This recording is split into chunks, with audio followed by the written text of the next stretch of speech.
السلام عليكم ورحمة الله وبركاته.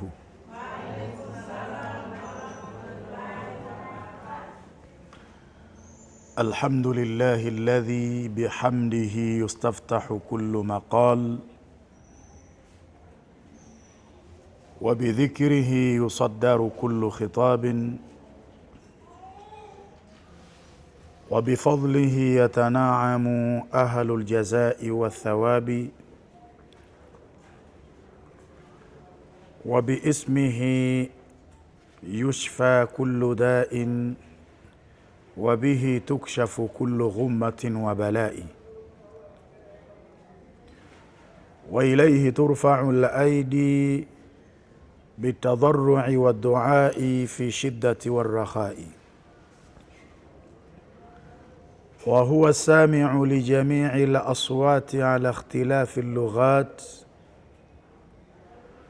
فله الحمد على ما أسدى وأولى، وله الشكر على ما أنعم وأعطى،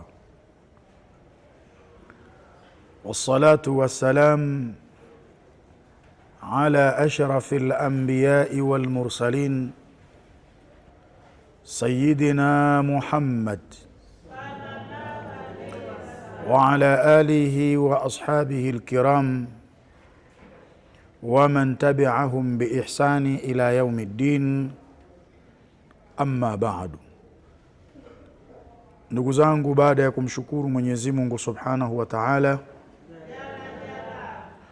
na kumtakia ziada za rehma na amani kiongozi wa umma huu, mtume wetu Muhammad pamoja na ahli zake na sahaba wake wote kwa ujumla. Mbele yetu tunalo tukio kubwa la dua ya zinguo la mchele litakaloambatana na vipimo vya dhiraa 12, lakini pia kombe la dhahabu na fedha.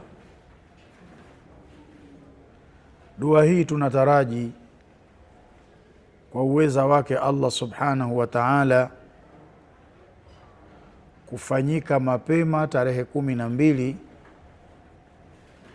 ya mwezi wa 7 mwaka huu wa 2026, na itakuwa ni siku ya Jumapili kama ya leo, na watu siku hiyo watahitajika kufika mapema, waanze kufika kuanzia majira ya saa 1, kwani zoezi kwa ukamilifu wake litakwenda kukoma saa 7 mchana. Na tunazitumia siku 4 za wiki kufanya semina. Siku ya Alhamisi jioni tunafanya semina elekezi, pia siku ya Ijumaa jioni na Jumamosi jioni na Jumapili asubuhi kama ya leo. Tunawaelekeza watu namna ya kushiriki katika dua ya zinguo la mchele itakayoambatana na vipimo vya dhiraa 12 pamoja na kombe la dhahabu na fedha. Siku hizi 4 tunazitumia kwa ajili ya kuwaelekeza watu. Kwa nini inatuchukua taklifa kubwa kutoa maelekezo?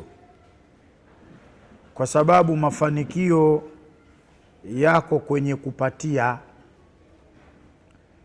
Ndio maana utaona mimi hata watu wanapokuwa wachache sikati tamaa kuelekeza, kwa sababu nafahamu kwamba mafanikio yako kwenye kupatia. Wengi wenu hawafanikiwi au wanachelewa kufanikiwa kwa sababu wanafanya ndivyo sivyo. Namna wanavyoelekezwa wao wanakwenda kufanya tofauti. Ndio maana wakati mwingine huwa inatuchukua mwezi mzima tunawaelekeza watu namna ya kushiriki katika dua kubwa hii. Kwa mfano dua yetu ya tarehe 12 ya mwezi wa 7, maandalizi yake ni wewe kuandaa kitambaa cheupe cha mita 1, lakini pia unatakiwa uandae nusu kilo ya mchele. Hivi vitu viwili unatakiwa ufike navyo hapa mapema, na nyinyi wenyewe ni mashahidi. Zoezi hili tumelianza takriban hivi sasa tunakwenda mwezi mzima. Kwa hiyo maandalizi ni kuja na kitambaa cheupe mita 1 pamoja na nusu kilo ya mchele. Ukifika na hicho kitambaa hapa, mpimaji atakupima vipimo vya dhiraa 12 kuanzia kwenye kidole cha katikati cha mkono wako mpaka kwenye fundo ya mkono wako. Utapimwa hivyo mara 12. Hizo ndizo dhiraa 12. Ukishapimwa unaniletea mimi hizo dhiraa 12 hapa pamoja na kitambaa chako kilichobakia. Nitakachokifanya mimi, hizo dhiraa 12 nitazifanyia dua ya awali. Nimekuwa nikifanya hivyo kwa kila aliyepimwa. Kwa hiyo nitafanya dua ya awali hali ya kuwa dhiraa 12 nimezishika kwa mkono wangu wa kulia. Nikishamaliza kufanya dua, nitafunga hizo dhiraa 12 kwenye kitambaa chako cheupe, lakini ninafunga kwa maneno ya Allah subhanahu wa ta'ala yanayosema fasayakfikahumullahu wa huwa as-sami'ul alim. Atawatosha Mwenyezi Mungu hao maadui, kwani yeye Allah subhanahu wa ta'ala ni msikivu aliye mjuzi. Na nyinyi wenyewe huwa mnaona nikifunga zile dhiraa 12 huwa ninafunga kwa kuhitimisha kwa maneno ya Allah subhanahu wa ta'ala fasayakfikahumullahu wa huwa as-sami'ul alim, halafu nafunga. Kisha ninakukabidhi kitambaa chako cheupe ambacho ndani yake kuna hivyo vipimo vya dhiraa 12. Kwa maelekezo unakwenda kulalia. Kwa kuwa hizo dhiraa 12 zimefanyiwa dua, we unalalia kifaa tiba, na hapo hapo zinguo litaanza kufanya kazi. Pale tu unapoanza kulalia, zinguo litaanza kufanya kazi, na huenda kwa idhini yake Allah subhanahu wa ta'ala, kwa siri ya kile nilichokisoma kwenye kitambaa hicho au kwenye hizo dhiraa 12, Mwenyezi Mungu atakufungulia baadhi ya mambo katika usingizi wako. Huenda ukashuhudia mambo ambayo hukuwahi kuyashuhudia. Kuna baadhi ya mambo mengine ni siri yako wewe mwenyewe, na kama utashindwa kufanya siri, unaweza ukaja ukanieleza mimi nikakupa tafsiri yake. Lakini kwa kifupi, zinguo litaanza kufanya kazi mara tu utakapoanza kulalia. Utalalia mpaka tarehe 12 asubuhi. Utakapokuja mahala hapa ukiwa na hizo dhiraa zako 12, unakuja nazo hapa.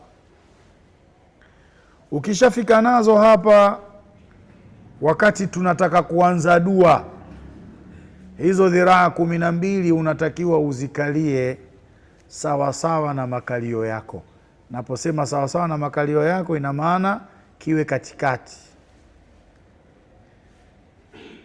Semina hizi ni muhimu sana.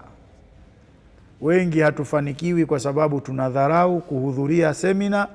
Tunavizia ile siku tu ya dua ya mwisho. Mtu ndio anakuja hapa anaanza kumuuliza mwenzie eti ninafanya nini, na hali ya kuwa tumeteua siku 4 ni siku za kuelekezana tu, na kwa ajili ya kufanya maandalizi ya kushiriki katika dua. Alhamisi jioni, Ijumaa jioni, Jumamosi jioni na Jumapili asubuhi kama ya leo tunapeana maelekezo.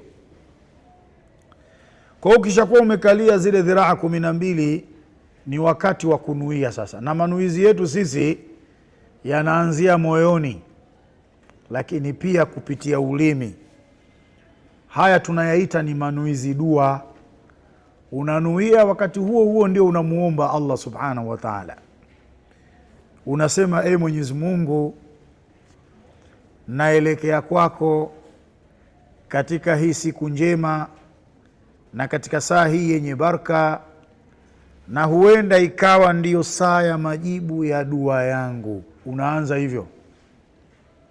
Ukishasema hivyo unasema, Mwenyezi Mungu, nimekuja hapa, nia yangu na madhumuni yangu kusomewa dua ya zinguo la mchele, dua inayoambatana na hizi dhiraa 12 nilizozikalia. Mwenyezi Mungu, kupitia dua hii ninauzingua mwili wangu, ninaizingua milango yangu ya afya, naizingua milango yangu ya biashara. Utatamka kila unalotaka kulizingua. Ukishamaliza kunuia, dua yetu itaanza, na dua yetu ina milango 7. Tutaanza mlango wa kwanza, tutasoma mpaka tutakapoumaliza. Tutastopu kukupa fursa wewe ya kujadidi nia, kurinyu nia, kuifanya upya nia yako. Nia yako ni ile ile ambayo umeanza nayo mwanzo. Na wakati unanuia, wale vijana watachukua ule mchele, watatamka maneno, fasayakfikahumullahu wa huwa samiul alim. Mwenyezi Mungu atawatosha maadui, yeye Allah ni msikivu aliye mjuzi. Watakuwa wanakurushieni huo mchele, na yeyote atakayepatwa na punje ya mchele huo sio mchele wa kawaida, isipokuwa hiyo ni risasi, hiyo ni silaha inayokuja kuangamiza uadui ulionao. Na hii ndio maana ya zinguo la mchele linaloambatana na dhiraa 12. Maana tunaposema dua ya zinguo la mchele itakayoambatana na dhiraa 12, watu hawaelewi.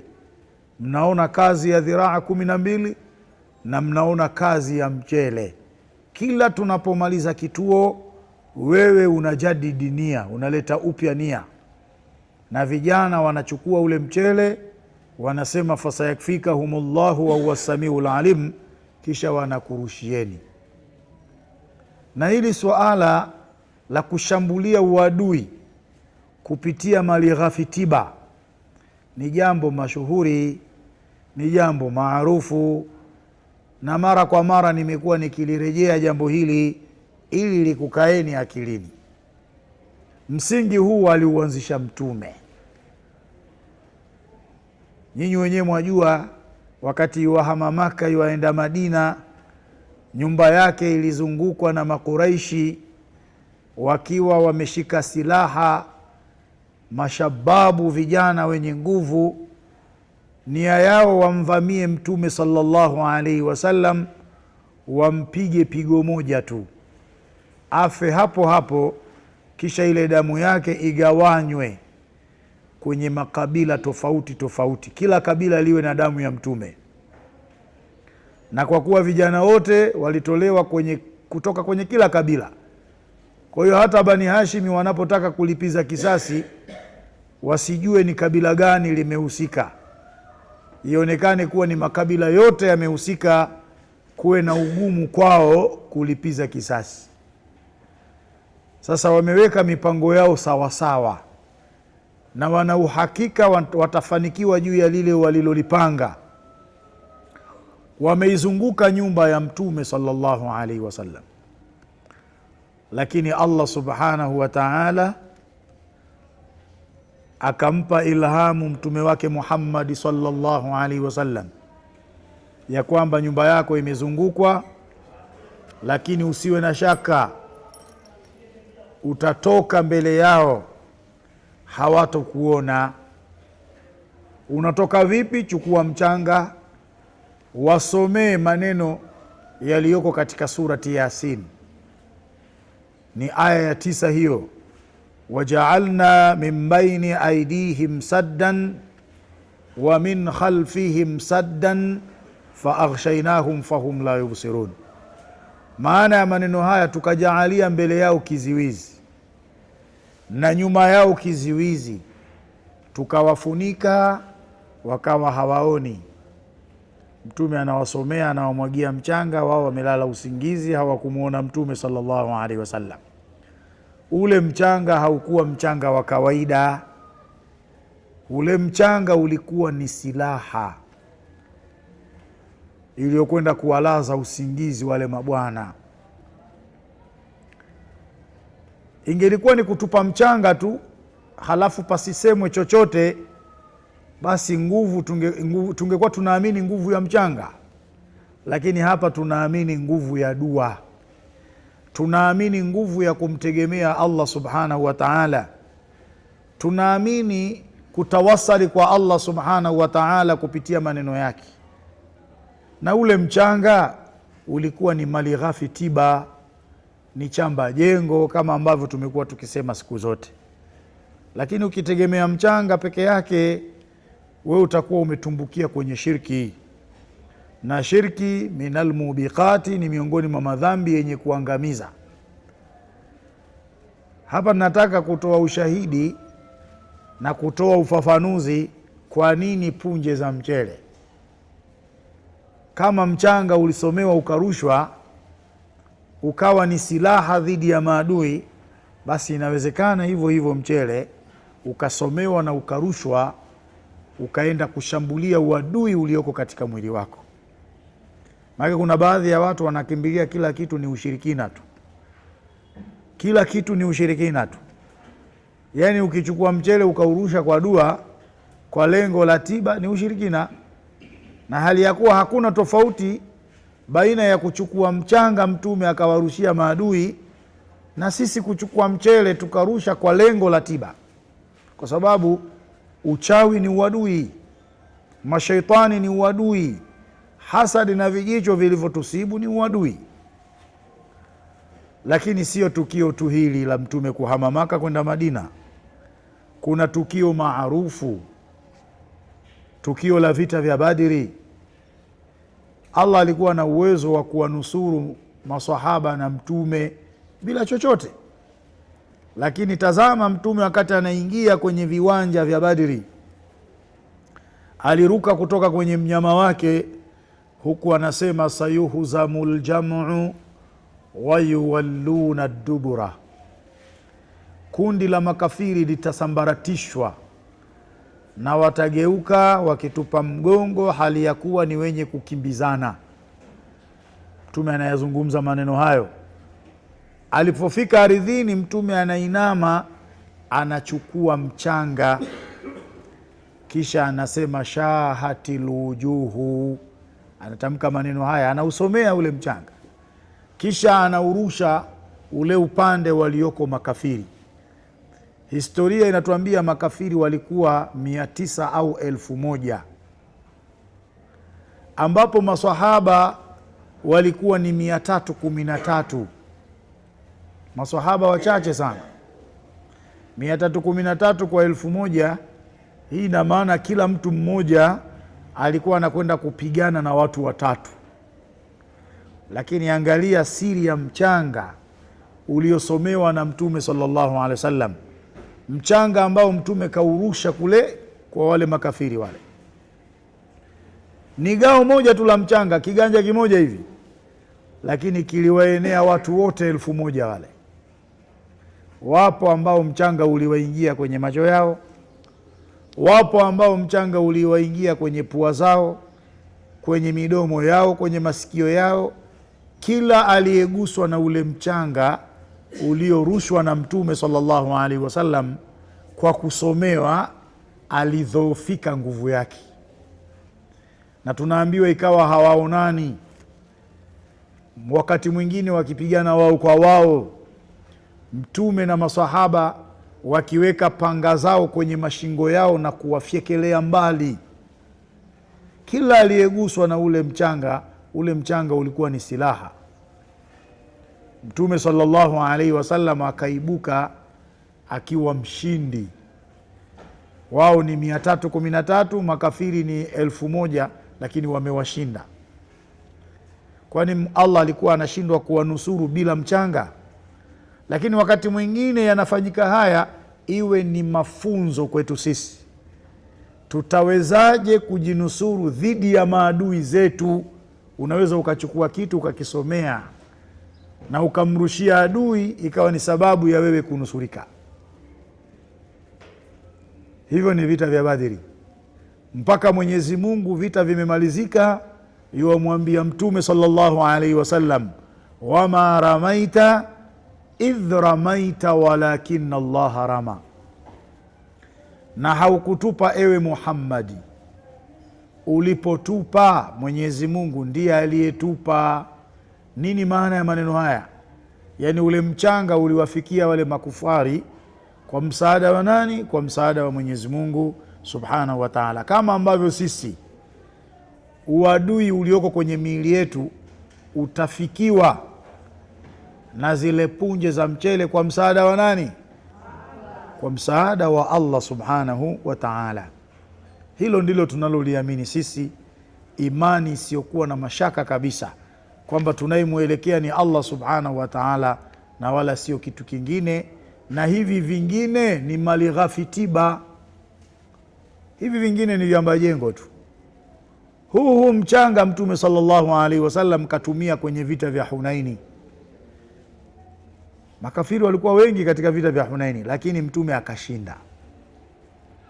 Kwa kila tunapomaliza mlango mmoja katika hii milango 7, tutakuwa tunayo fursa ya kunuia upya, na vijana watakuwa wanakurushieni ule mchele, huku wakisema fasayakfikahumullahu wa huwa samiul alim, atawatosheleza Mwenyezi Mungu, yeye Allah ndiye msikivu aliye mjuzi. Kwa hiyo ni muhimu sana kuhudhuria kwenye semina kama hizi. Wengine wanavizia tu, kwa sababu waliopima ni wengi kweli kweli, sio hawa tuliohudhuria. Waliopima ni wengi, lakini wanavizia ile siku ya dua waje, hawaelewi chochote nini cha kufanya, maskini ya Mungu. Ndio maana mara nyingi huwa watu wanafeli.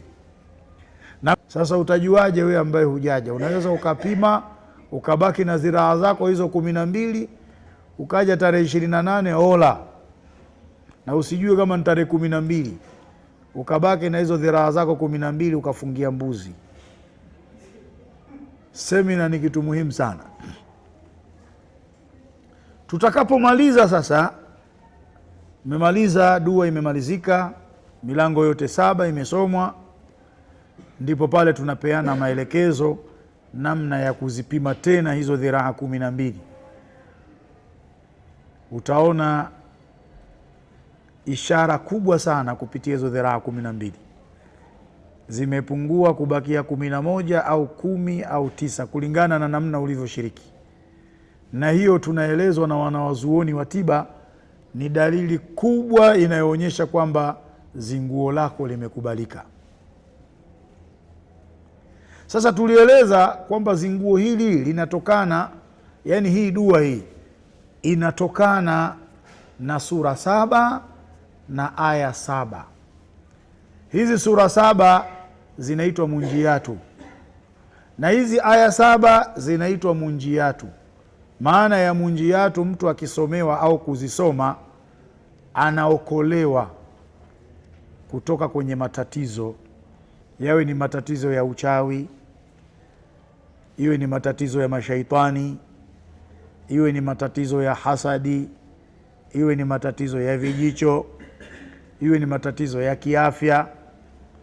Kama wewe unaumwa na umezunguka sana kutafuta tiba, lakini hukupata tiba ya maradhi yako mpaka imefikia hadi umekata tamaa. Usikate tamaa, maradhi yako yanahitajika kuzinguliwa ili uweze kupona. Au wewe ni mpambanaji, unatafuta sana pesa na unafanya juhudi, manake huwezi kuipata hela bila kufanya juhudi, tusidanganyane. Hakuna njia ya mkato ya kupata pesa mpaka ufanye juhudi. Sasa umefanya juhudi za makusudi kuitafuta pesa, upatikanaji wake umekuwa ni mgumu, na wakati mwingine ikipatikanwa hiyo pesa, matatizo ndio huwa yanaanza kupanga foleni. Likitoka hili linakuja lile, limetoka lile linakuja hili. Basi kipesa ulichokipata badala ya kukizalisha, unatatua zile changamoto zinazokukabili. Halafu cha ajabu, hela ikimalizika na yale matatizo yana stop, yanakoma. Wapo watu wana hali kama hizi. Sasa wakati mwingine huwa tunawaeleza, huenda wewe umekumbwa na awaridhu sihiria au awaridhu shaitania. Huenda umekumbwa na vipingamizi vya kichawi au vipingamizi vya kishaitani, au tayari umehusudiwa, umedhuriwa kwa macho, ndio imekuwa sababu ya wewe kuto kufanikiwa. Awaridhu sihiria vimekaa katika milango ya mali. Sasa wewe unahitaji kufanyiwa zinguo kwa ajili ya kuviondosha hivyo vipingamizi vya kichawi, vipingamizi vya kishaitani, husuda za watu na vijicho vya watu. Lakini huenda wewe ni mfanya biashara, na siku zote huwa naliongea hili. Ukijitazama unajiona unayo maarifa ya kufanya biashara, hukosei katika biashara yako. Umelenga kwenye mshono pale pale, una experience ya kufanya biashara, lakini umekuwa ni mtu wa kushuka siku hadi siku katika biashara yako. Wakati mwingine ushukaji unakuwa sio wa kawaida. Kuna awaridhu sihiria, vipingamizi vya kichawi au vipingamizi vya kishetani, vinaweza kuwa vinakuharibia wewe biashara yako. Wakati mwingine unahitajika kufanyiwa zinguo, lazima uzinguliwe. Lakini pia yawezekana wewe ni mtu wa kuharibikiwa sana mahusiano ya kiuchumba, ya kindoa.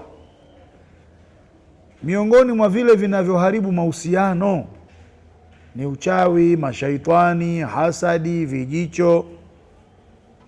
Sasa huenda umetengeneza sana, umejaribu kutengeneza sana mahusiano yako, lakini tatizo liko pale pale.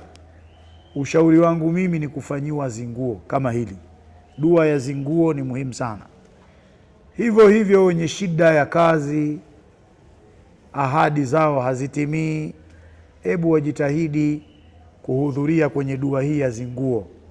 Tena wahudhurie bidhati alqalbi wa ikhlasi niyya, kwa udhati wa moyo na kwa utakaso wa nia. Yani wawe na nia ya ukweli ya kumwelekea Mwenyezi Mungu Subhanahu wa Ta'ala. Mwenyezi Mungu atawasaidia. Ni muhimu sana kufanya hivyo. Sasa zinguo hili linatokana na sura 7 na aya 7, na hizi sura tulishaeleza ubora wake. Sura ya kwanza ni suratul Fatiha, itasomwa kwenye dua yetu ya zinguo. Ubora wa sura hii ni hadithi ya Anas ibn Maliki radhiyallahu anhu. Anas anahadithia Mtume aliwahi kusema, afdhalul Qur'an alhamdulillahi rabbil alamin. Qur'ani iliyo bora zaidi, Qur'ani iliyo bora zaidi ni alhamdulillahi rabbil alamin. Ni hii surati al-Fatiha tunayoisoma kutwa mara 5 kwenye swala zetu. Wanawazuoni wakafanya majaribio kujitibia kupitia surati al-Fatiha, wakafanya majaribio kutatua shida zao kupitia surati al-Fatiha. Miongoni mwa waliofanya majaribio ni Ibnul Qayyim al-Jawziyya rahimahullah, alijitibia kwa surati al-Fatiha, wakaichagua wakaifanya kuwa ni miongoni mwa zile sura 7 ambazo ni munjiati. Wapi unaweza ukaenda ukaelezwa semina kama hii, kile kinachokwenda kufanyika, ubora wake, siri yake, wapi utaelezwa? Kwa hiyo sura ya kwanza ni surati al-Fatiha. Sura ya pili ni surati Sajida. Sura hii amepokea Imamu Bukhari kutoka kwa Abi Hurairata radhiallahu ta'ala anhu. Anahadithia Abu Huraira, anasema kana nabiyu sallallahu alayhi wasallam yaqra'u fil fajri yawm al-jum'a alif lam mim tanzilu wa hal ata ala al-insan. Mtume sallallahu alayhi wasallam katika alfajiri ya siku ya Aljumaa alikuwa anapendelea kusoma alif lam mim tanzil. Hii ni surati Sajida hii. Na pia alikuwa anapendelea kusoma hal ata ala al-insani hinun min ad-dahri lam yakun shay'an madhkura. Sasa kitu ambacho kinapendelewa na Mtume sallallahu alaihi wasallam, ndani yake kina siri nyingi kubwa kubwa, nzito nzito. Wakafanya majaribio kutumia sura hii kuondosha matatizo yakawa yanaondoka, wakaitia kwenye 7 munjiati, zile sura 7 ambazo zinamuokoa mtu kutoka kwenye matatizo. Lakini ya tatu ni surati al-Mulki, ni ile tabaraka alladhi biyadihi al-mulk wa huwa ala kulli shay'in qadir alladhi khalaqa al-mauta wal hayata liyabluwakum ayyukum ahsanu amala wa huwa al-azizul ghafur. Hii nayo ni katika 7 munjiati, na hii ni hadithi aliyoirawi Imamu Ahmad kutoka kwa sahaba wa Mtume sallallahu alaihi wasallam, anaitwa Jabir.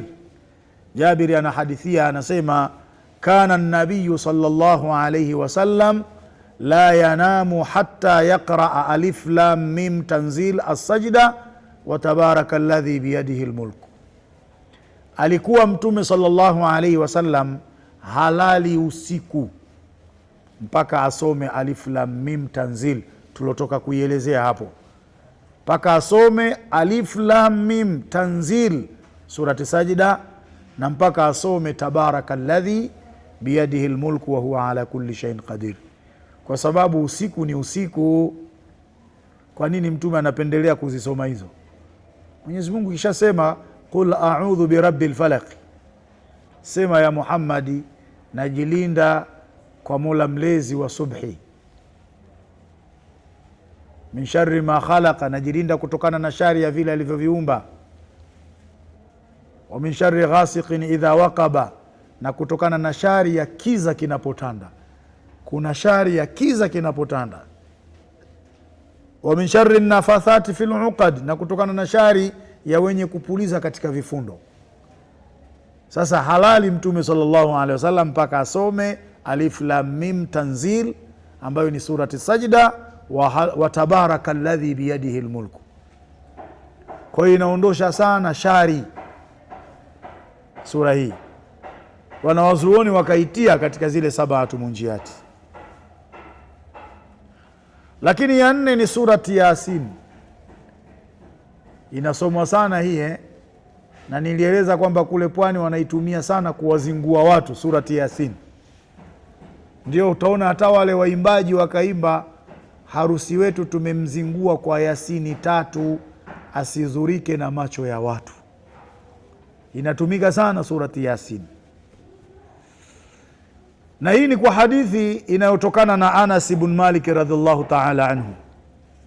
Mtume anasema inna likulli shay'in qalba wa qalbu al-Qur'ani Yasin, hakika kila kitu kina moyo na moyo wa Qur'ani ni surati Yasin. Hivi leo moyo ukifa kwa mwanadamu uhai upo? Haupo. Ndivyo ilivyo surati Yasin. Kwenye atakayesoma surati Yasin, kataba Allahu lahu biqiraatiha qiraat al-Quran 10 marat, Mwenyezi Mungu atamwandikia mtu huyo kwa kule kusoma kwake surati Yasin mara moja ni sawasawa na mtu aliyesoma Qur'ani nzima mara 10.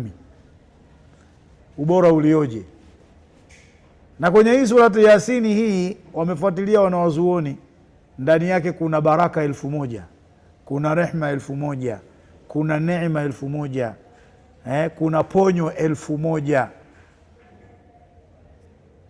Na kweli walipoifanyia kazi watu wametatua shida zao sana, wakaiweka kwenye sab'atu munjiyati, zile sura 7.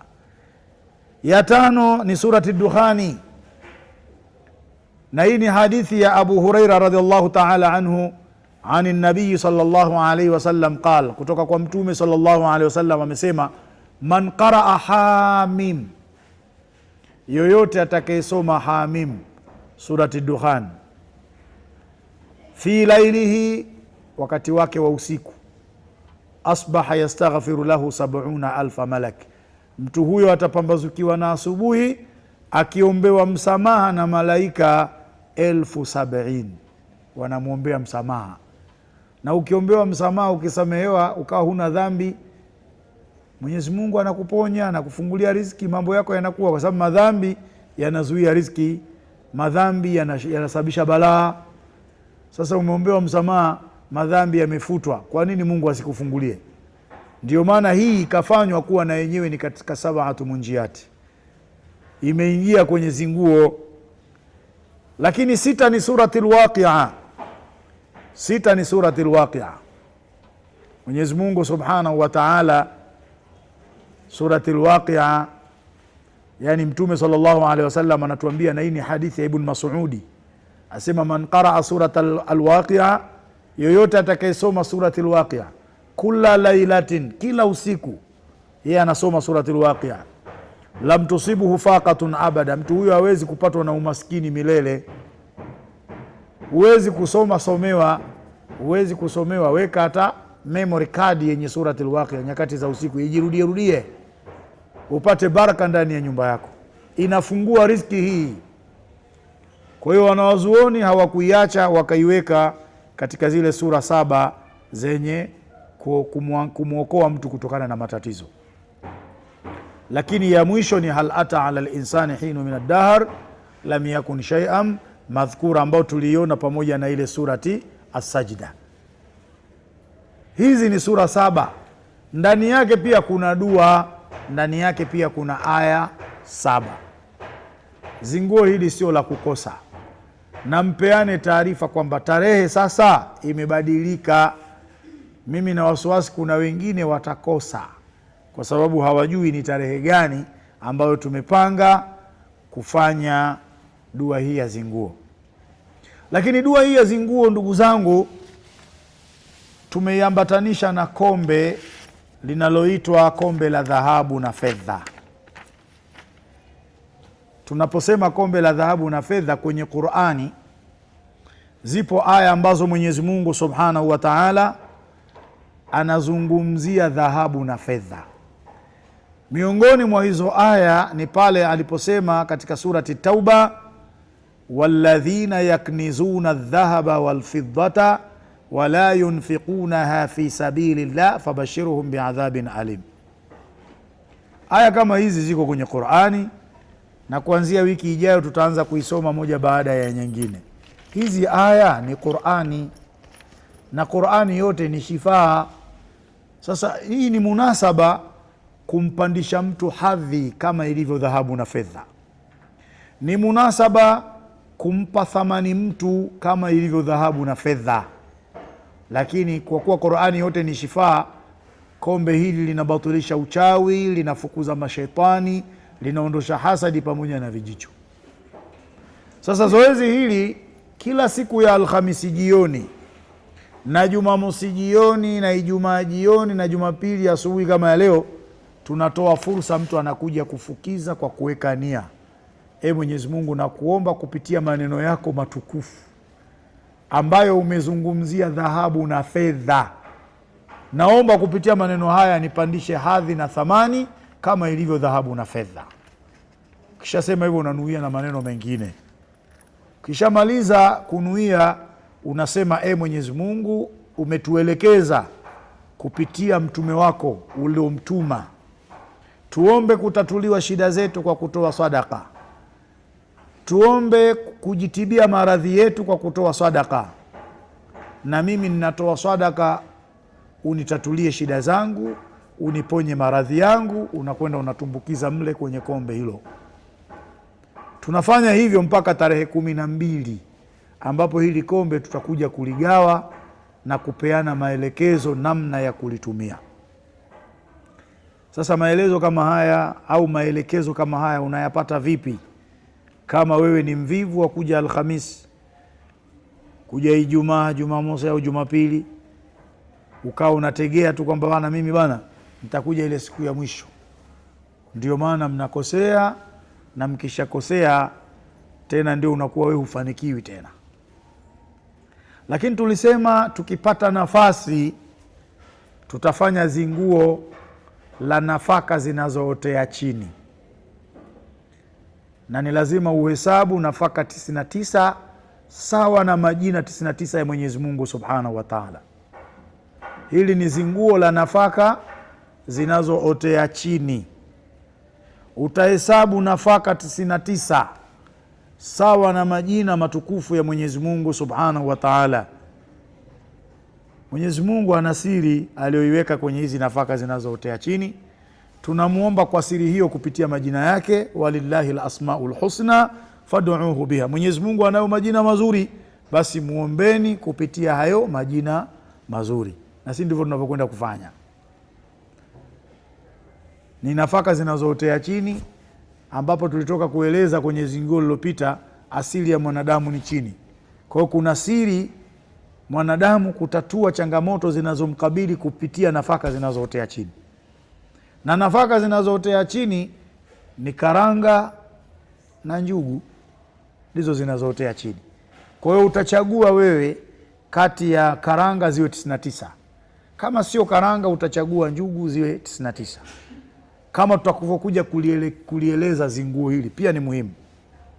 Sasa baada ya zinguo hili tunakwenda moja kwa moja kwenye dua iliyonyambuliwa kutokana na barua ya Mtume Muhammad sallallahu alaihi wasallam, ambapo barua hii jana nilielezea mauzauza yake pale sahaba alipovamiwa na jini ndani ya nyumba yake.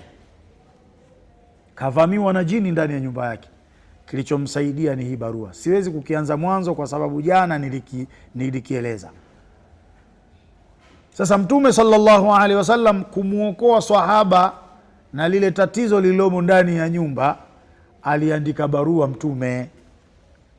Na hii barua inawahusu mashaitani wa kijini, lakini pia inawahusu wachawi.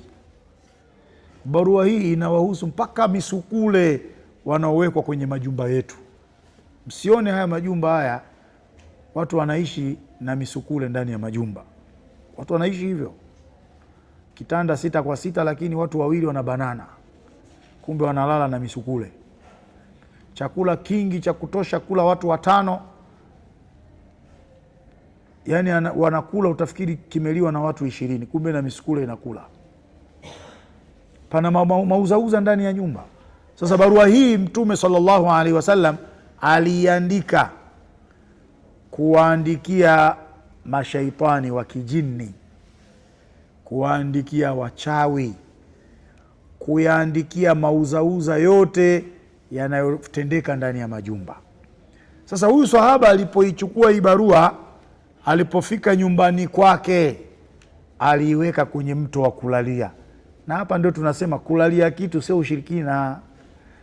Wewe utakalia kukariri tu kila kitu ni ushirikina, kila kitu ni ushirikina. Ndio yule kipofu alipopewa kuona siku moja, akamuona punda. Kwa kila akisikia hili gorofa kubwa sana, yeye anasema kama punda. Maana alipewa kuona siku moja afu akarudishiwa ule upofu. Sasa alipoona yeye alimuona punda, hakuona kitu kingine. Maana anarudishiwa macho, anamuona punda akasimama mbele yake. Kisha upofu ukarudi tena. Kwa kila mtu akisema hili gorofa kubwa, Yesu anasikia sasa kama punda vile. Yaani eti punda ni kubwa kama gorofa. Mtu akisema hii skenia kubwa hii kama punda, hii semi trailer kubwa kama punda. Sasa watu washakariri kila kitu, wao ni ushirikina tu. Sasa ukiwaleta kama kusomea kitu ukarusha kumrushia adui ni ushirikina, Mtume alisomea akawarushia maadui. Kama kukilalia kitu kilichofanywa dua au kilichoandikwa dua ni ushirikina, huu sahaba alikwenda akalalia. Ushirikina sasa ni nini? Ushirikina unapomuomba asiyekuwa Mungu. Ushirikina unapomwabudu asiyekuwa Allah. Ushirikina ukisema Allah hawezi kutatua shida hii mpaka na hiki kitu kiwepo ndio anaweza kutatua. Sisi hatuna imani hiyo. Sisi hatuna imani hiyo. Kwani ukinywa dawa huna imani kwamba anayeponyesha ni Allah? Ile dawa ni chamba jengo, ni malighafi tiba, lakini imani yako mimi nakunywa dawa anayeponyesha nani? Hivi ukinywa dawa alafu Allah akawa hakutaka wewe upone, utapona? Sasa watu wengine wimbo wa ushirikina hawajui. Ushirikina kweli ni kitu kibaya sana, na ukifa unamshirikisha Allah, wewe moja kwa moja ni motoni. Sasa vitu kama hivi vinawasaidia watu wasiende kwenye ushirikina. Sasa sahaba huo usiku ndo nikapata usingizi. Alikuwa halali kama ambavyo hivi hii leo kuna watu hawalali jamani. Mtu anakwenda kulala halali. Nyumba ina mauzauza, wewe utalala vipi? Wapo watu hawalali bana. Usingizi unaruka. Nyumba ina mauzauza, unaweza kulala wewe? Miji paka inalia. Kwa mfano mimi kwangu jana paka kalia sana, lakini alipokuwa analia ndo kama vile ananipigia gitaa, ndo usingizi unakuja vizuri. Yaani mimi paka nikimsikia analia shauri yake, ndo usingizi unakuja vizuri. Sina uoga. Na nyinyi ondoeni uoga. Ukiwa na uoga na wasiwasi unamkaribisha shetani, unamkaribisha mchawi akutese. Sasa huyu sahaba hakuwa analala kabla ya hapo. Sasa siku amekwenda kulalia hiyo, anasema fanimtu lailati, huo usiku wangu mimi nililala, tena usingizi wa fofofo. Faman tabahtu illa min sarikhin yasrakh, kilichoniamsha mimi ni kelele ya mtu alokuwa akipiga kelele. Yani kilichomwamsha ni mtu alikuwa akipiga kelele, tena kelele zenyewe zinaambatana na maneno. Anasema ya aba dujana ahraktana bihadhihi lkalimati, ewe aba dujana, mbona unatuunguza kwa maneno haya ulioyalalia? Fabihaqi sahibika irfaa anna hadhihi, ninaapa kwa haki ya huyo sahiba wako alokutuma na hiyo barua, tuondolee barua hii. Fala najata lana illa ma rafa'ta anna hadha alkitab, sisi hatuwezi kuokoka, hatuwezi kunusurika. Nusura yetu sisi ni wewe kutuondolea barua hii. Fala auda lana fi darika, tunakuwa pia hatutorudi nyumbani kwako, wala fi dari jarika, wala hatutosogea kwenye nyumba ya jirani yako, wala fi maudhui yakunu fihi hadha alkitab, wala sisi hatuwezi kuingia sehemu ambayo kumewekwa barua hiyo. Kumbe hii barua ikiwekwa ndani ya nyumba, kwanza inaua uadui ulioko ndani ya nyumba, inauua. Lakini pia ina uwezo kwa kumlinda mpaka jirani yako. Ina uwezo barua hii ukipewa kwa maneno haya. Sasa baada ya kuwa shaitani huyu wa kijini au mashaitani hawa kijini wanalalamika, wanamwambia tuondolee barua, sahaba huyu akasema wallahi la arfa'ahu hatta asta'adhina Rasulallah, namwapa Mwenyezi Mungu siwezi kuiondoa barua hii mpaka nikamuombe ruhusa Mtume sallallahu alaihi wasallam. Basi waliendelea kulia wale. Abu Dujana anasema falaqad talat alayya lailati mimma sami'tu min anini wa surahihim wa bukaihim, usiku wangu huo kwa hakika ulikuwa ni mrefu sana kutokana na kile nilichokuwa ninakisikia miongoni mwa sauti za kutonga, sauti za vilio. Ili nifanya nione usiku umekuwa ni mrefu sana.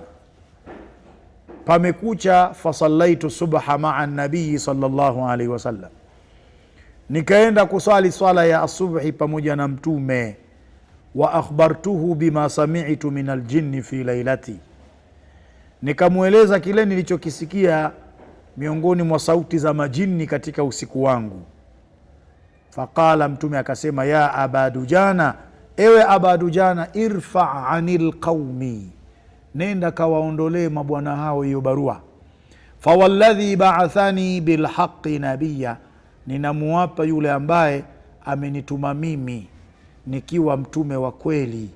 Innahum la yajiduna alama aladhabi ila yaumi alqiyama, hao mashaitani wa kijini hata ukiondoa hiyo barua wataendelea kupata maumivu ya adhabu mpaka siku ya Kiyama, watapata adhabu.